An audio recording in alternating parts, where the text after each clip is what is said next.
Hello guys, আপনারা সবাই কেমন আছেন? আশা করি খুব ভালো আছেন আর আমিও খুব ভালো আছি। তো আমার ভিডিওতে সকলকে স্বাগত জানিয়ে আজকে আমার ভিডিও স্টার্ট করতে চলেছি। তো আমি আজকে দেখতেই পাচ্ছেন এখানে আমি মেলাতে এসেছি। এই মেলাটা হচ্ছে রথের মেলা। সকলকে জানাই শুভ রথযাত্রা, অভিনন্দন, শুভেচ্ছা জানিয়ে আমার ভিডিও আজকে আমি শুরু করতে চলেছি। তো আমি আজকে চলে এসেছি নৈহাটির বিখ্যাত রথের মেলা। তো রথের মেলাতে আমি খুব এনজয় করলাম, ঘুরলাম, সম্পূর্ণ ভিডিও আপনাদের সাথে শেয়ার করব। সাথে সাথে আমি গিয়েছিলাম ম্যাজিক শো দেখতে, পাশাপাশি দুটি ভিডিও একসাথে আমি সবার সাথে শেয়ার করতে চলেছি। তো ভিডিওটি স্কিপ না করে প্রথম থেকে শেষ পর্যন্ত দেখতে থাকুন। ভালো লাগলে অবশ্যই একটা কমেন্ট করে যাবেন, লাইক সাবস্ক্রাইব করতে ভুলবেন না। যারা ফেসবুক পেজ থেকে দেখছেন কুইন পুষ্পা আইডি থেকে, তারা সবাই একটা করে ফলো, কমেন্ট, লাইক করতে একদমই ভুলবেন না। আসুন সম্পূর্ণ মেলা আপনাদের সাথে আমি শেয়ার করি। তো আমি এখানে এই গেমটা খেলছিলাম, ঠিক আছে, 20 টাকা নিয়েছিল। তো এখানে আমি সব ঠিক ছিল, আর 1 নম্বরের জন্য আমি একটা প্রাইজ পাইনি। যাই হোক, এখানে কিন্তু মূর্তিগুলো খুব সুন্দর ছিল, দেখতেই পাচ্ছেন। এখানে দুর্গা মূর্তি, কালী মূর্তি, গণেশ মূর্তি, অনেক রকমের বিভিন্ন ধরনের মূর্তি আপনাদের প্রচণ্ড পরিমাণে নজর কাড়বে এই মূর্তিগুলো। এখানে সব থেকে আকর্ষণীয় ছিল এই মূর্তিগুলো, প্রচুর রকমের মূর্তি, যিশু খ্রিস্টান, লক্ষ্মী ঠাকুর, আপনি কি চান সব ধরনের দেবতাদের মূর্তি আপনারা এখানে পাবেন। অপূর্ব ওদের মুখের ছাঁচটা দেখুন, খুব সুন্দরভাবে বানিয়েছে মা প্রতিমাগুলোকে আর কি। তো এখানে মূর্তিগুলো না দেখলে আপনারা সামনে থেকে বিশ্বাস করতে পারবেন না, এত সুন্দর নজর কাটছে। তো চারিদিকে এই মূর্তিগুলো দারুণ ছিল। অন্য পাশে রয়েছে অনেক রকমের বাচ্চাদের টয়েস, খেলার অ্যানিমেল, সব কিছু, স্ট্যাচু। এগুলো ছিল সবকটি চীনা মাটির তৈরি, কিন্তু দারুণ লাগছিল। এই শিল্পগুলো কিন্তু খুব সুন্দর, হাতের কাজগুলো দারুণভাবে বানিয়েছে। সামনে থেকে দেখলে আপনারা ঠিকই বুঝতে পারতেন, খুব সুন্দর নিখুঁতভাবে বানিয়েছে। তো এই মূর্তিগুলো খুব ওখানে নজর কাড়া। এখানে স্ট্যাচুগুলো কিন্তু ছিল প্রায় 60 টাকা থেকে 70 টাকা পিস, কিন্তু দারুণ সুন্দর ছিল। এক পিসের দাম 60-70 টাকায় আপনারা এখানে পেয়ে যাবেন। তার পাশে রয়েছে আমাদের যে মেলার যে মূল আকর্ষণ, আপনাদের যে দেবতা রথের ঠাকুর জয় জগন্নাথের মন্দির। এটা ছিল জয় জগন্নাথের মন্দির। তো এটা হচ্ছে রথের মন্দির ঠাকুরের। অন্য পাশে রয়েছে টয় ট্রেন। তো এখানে যারা টয় ট্রেন চড়তে চাইছেন, টয় ট্রেনও পেয়ে যাবেন আপনারা। দেরি কিসে, চলে আসুন, মেলা প্রায় শেষের দিকে গাইজ, আর দেরি না করে চলে আসুন। এইদিকে রয়েছে নাগরদোল্লা। তো নাগরদোল্লাটা এমনই পজিশানে আমরা ছিলাম, পুরো নাগরদোল্লার ভিডিওটা আমরা তুলতে পারিনি, তো আর বাইরে থেকে অল্প করে দেখালাম। তো এখানে কিন্তু সব রকমের চড়ার জিনিস, অ্যাক্টিভিটিস আপনার পেয়ে যাবেন। বাচ্চাদের নিয়ে আসলে তো প্রচুর এনজয় করবেন, আর আমিও প্রচুর এনজয় করেছি। আর আপনারা কারা কারা কোন মেলায় গিয়েছেন রথের মেলাতে আমাকে কমেন্ট করে জানাতে ভুলবেন না, আর কেমন এনজয় করছেন সেটা জানাতে ভুলবেন না। তো এখানে ছিল জিলাপি মেলা, মানে জিলাপি, রথের মেলা মানেই পাঁপড় আর জিলাপি। তো এখানে জিলাপি ছিল, অনেক রকমের খাবার, টয়েস। এখানে মেলা মানেই সব কিছুই পাবেন মেলার মধ্যে। তো এই মেলাগুলোই আপনারা দেখুন। আর নৈহাটি মানে আপনারা তো জানেন বড় মা, তো বড় মা তো নৈহাটিতে থাকবেই। তো মেলার মধ্যে মা না থাকলে মানায়। তো মেলার মধ্যে দেখলাম যে মায়ের ফটোগুলো বিক্রি হচ্ছে, খুব সুন্দর কিন্তু ফটোগুলো ছিল। তো যারা চাইছেন এখান থেকে এসে মেলাতে আপনারা ফটো কিনতে পারেন। ফটোগুলো কিন্তু খুব সুন্দর লাগছিল। এখানে একটি ঝুলন তৈরি করেছিল, এখানে রাধা কৃষ্ণকে সাজিয়ে পাশ দিয়ে এরকম গাছ দিয়ে সুন্দরভাবে একটি ঝুলন সাজানো হয়েছে। ঝুলনটা কিন্তু খুব সুন্দর লাগছিল সামনে থেকে। তো দেখুন কি সুন্দরভাবে এখানে সাজিয়েছে। তো এখানে মূল আকর্ষণ এই ঝুলনটি আর মন্দিরটি, আর বাদবাকি রয়েছে তো মেলা।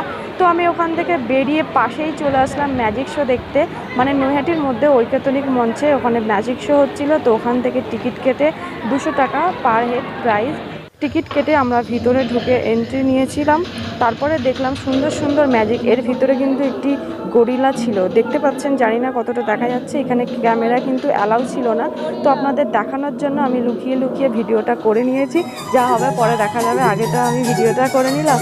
তো ওখানে গরিলা ছিল, আর এই ম্যাজিকটা কিন্তু দারুণ ছিল। ওই মেয়েটিকে ওই বক্সের মধ্যে ঢুকিয়ে দিয়ে আস্তে আস্তে বক্সটা পুরো গুটিয়ে ছোট করে দেবে। আপনারা দেখতে থাকুন, ম্যাজিকটা খুব আনন্দ পাবেন আশা করি।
ঠিক এইভাবে ফ্রান্স দেশে কোনো অপরাধীকে একদম বিশ্বের ফুলে ভরা শাস্তি দেওয়া হতো। কিন্তু আমরা ম্যাজিস্ট্রেটরা লোককে কষ্ট দিতে আসে না, আমরা সবসময় আনন্দ দিই। কারণ সে যদি নিরপরাধী হয় রাজার শাস্তিও সেখানে কাজ করবে না, সেখানে কাজ করবে ভগবানের বিধান। দেখুন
open the box.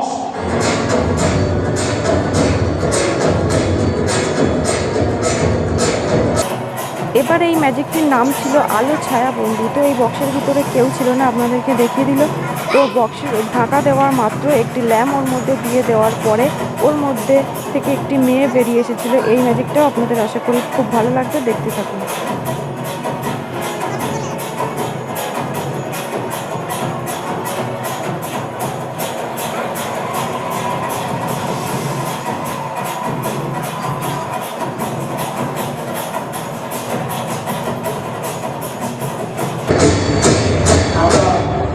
কিভাবে রহস্যময় ছায়া সৃষ্টি করার চেষ্টা করছি, দেখতে থাকুন।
এখানে ম্যাজিক শো তো এন্ড হয়ে গেল। এবার আমারও এন্ড করার সময় এসে গেছে। তো আপনারা সবাই সুস্থ থাকবেন, ভালো থাকবেন, আর রথের মেলাতে অনেক এনজয় করুন, আর অবশ্যই এনজয় করার সুযোগ করে দিন। Tata, bye bye.